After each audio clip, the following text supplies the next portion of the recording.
Oh, for some reason my head's chopped off.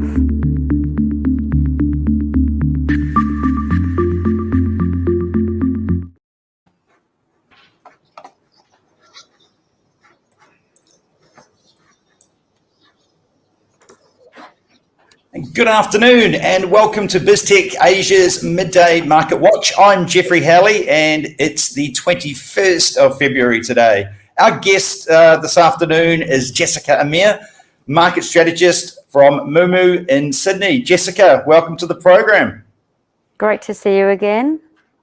Okay, well, before we get to Jessica's thoughts today, let's have a look around Asian markets, and it's definitely seems to be a game of two halves here. Nikkei's in Japan, the Nikkei 225 is down 0.32%, but in Shanghai, we've seen stocks leap by 1.93%, and Hong Kong's Hang Seng is also rallying by 2.86%, an impressive performance today.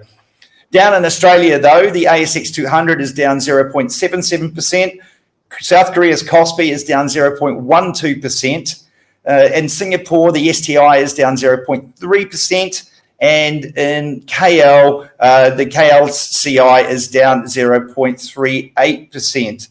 Some pre-Nvidia caution perhaps flowing into most markets today in Asia, Jessica, except for those huge rallies in China. What's going on there? Yes, spot on, Jeffrey. So there's a lot on the line for the Wednesday session in the US. And of course, we've got the Federal Reserve meeting minutes. They're going to be closely watched. And on top of that, you've got the third biggest company in the US, Nvidia, reporting. So it's a double whammy. And if we see bad surprises, obviously that leaves the market vulnerable to a big pullback. And the issue is, Jeffrey, that we do have the market, the S&P 500 and the NASDAQ are both in overbought territory. So naturally, when you see, I guess, caution to the wind, you're going to see some profit taking. And that's what we're seeing today across the Asia Pacific, and we saw that overnight last night with some bit of risk being taken off the table. And of course, Nvidia is at the center of this AI as the next big thing rally in the US as well. So it makes the chips that power a lot of these large language learning models. So I guess it does potentially have an outsized impact on that stock market rally in America because it is at the center of the AI storm, so to speak. Oh, absolutely. Yeah, indeed. So, I mean, if we just think about Nvidia, and if we can pause on that for a sec, I think it'd be really worthwhile. So we do know that Wall Street is expecting really good things. Most analysts, investment banks are actually expecting an earnings beat.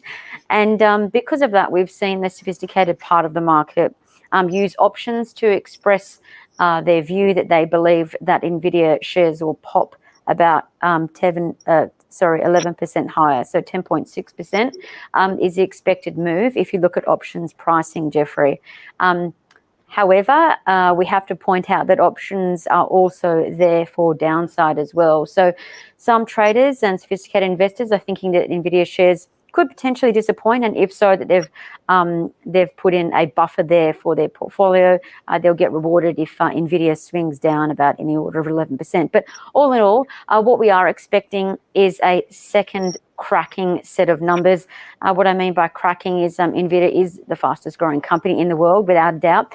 So if we think about that cracking revenue growth number that's expected, it's expected over 200%, so 237% revenue growth. That's extraordinary, and a lot of weight will be put on what they're guiding for ahead. So Jeffrey, something that I'm quite really interested in is the H100 chips. So we do know of late there's been lots of rumors that their H100 chip is going out of the doors at Nvidia quicker than previously. So what I mean by that is they're now literally selling chips and then sending them out the doors in 3 to 4 months as opposed to 8 to 11 months. Why on earth am I talking about this? Well, it basically means they're giving their revenue stream more immediacy. And of course, they're boosting efficiency and saving costs. So that's a double win. So we're just waiting to see some announcements about that. And also don't forget, last time we were on the show, we spoke about the H200 Nvidia chip. And last time we were speaking to Brian about why we haven't really got any exciting news about that. And you're probably going to see that brought to light in the announcement overnight. And so the H200 is the new Be All AI chip. We do know the H100 is of course what you said. They are the backbones behind ChatGPT, and all of the mega cap companies, to call it out, 40% of the mega cap companies in the US, including Microsoft, Meta, Amazon, etc. They all are heavily dependent on Nvidia's chips. But we do know the H200, it comes with a higher price target, so that is going to probably result in an increase in Nvidia's outlook and profit expectations for the year ahead.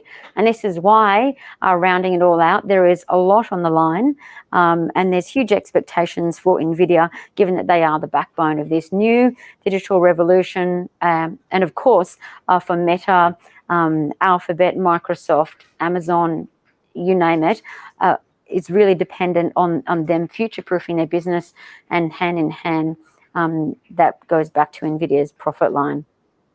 Excellent.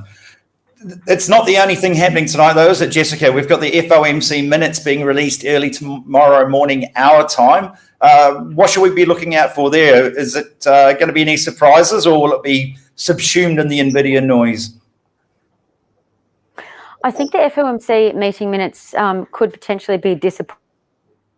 And the reason for the reason that I'm thinking that is because the issue is looking at the Fed fund futures. There's still bets on for about 1% of cuts by the Federal Reserve this year.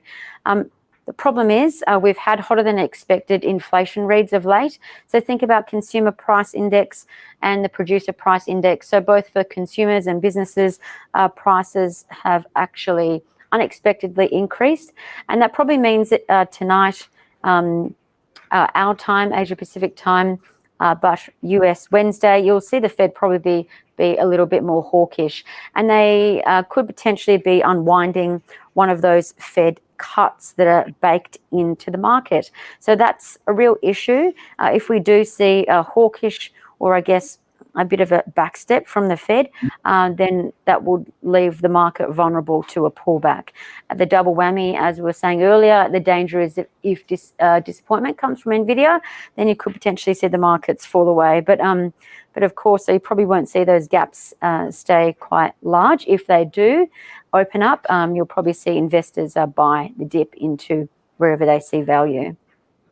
Yeah, the markets are perpetual optimists when it comes to pricing and rate cuts from the Fed, aren't they?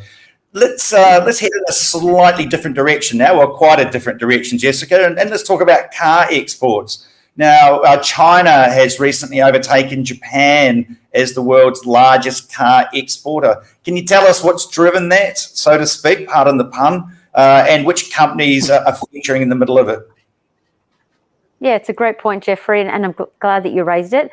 So recently we saw BYD, I guess, take the leading spot as the number one producer of EVs and NEVs, so new energy vehicles globally. So they've well and truly outpaced Tesla. In fact, some fresh numbers came out overnight from the EU, and we did see a very substantial move in Tesla's orders in Europe.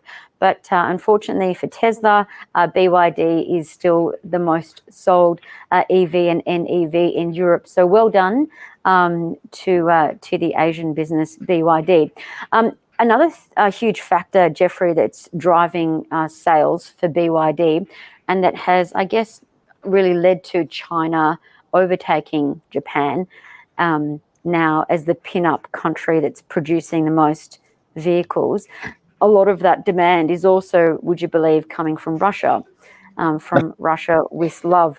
So that is also really interesting to see. Yeah. Also, speaking about BYD, overnight they just dropped the price of their flagship EV called the Quin Plus. So they dropped that by 10,000 won. So that's probably going to cause, I guess, ripple effects for other car makers like VW, Nissan, Toyota. You're probably going to see price pressure on them to cut costs again. So hopefully EVs will be a lot more affordable for all of us to buy, and it probably looks like that's the way we're headed. Just one more thing on that, as we're talking about EV prices, I've been reading a lot of horror stories in various media outlets around the world about second-hand electric car values.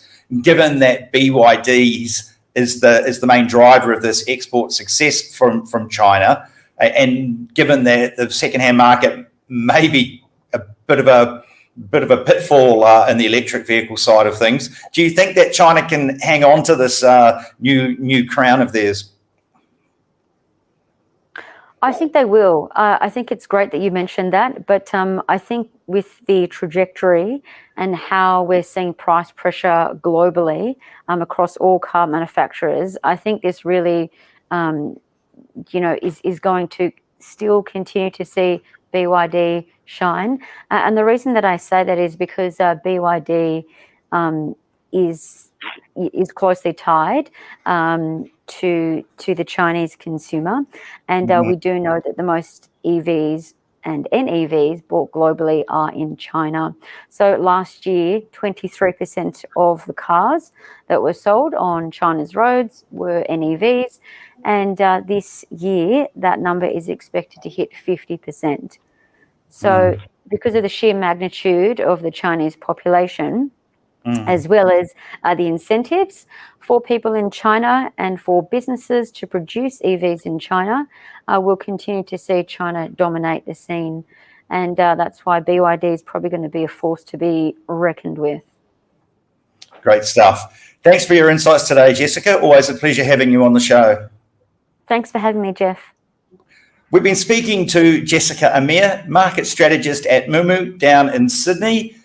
And we have been on BizTech's Asian Midday Market Watch. I'm Jeffrey Halley, and this video and podcast will be on our website, www.biztech.asia, as well as our social media platforms. You can also catch it on our syndication partners, TV stations, radio stations, and websites. Thanks very much for tuning in today.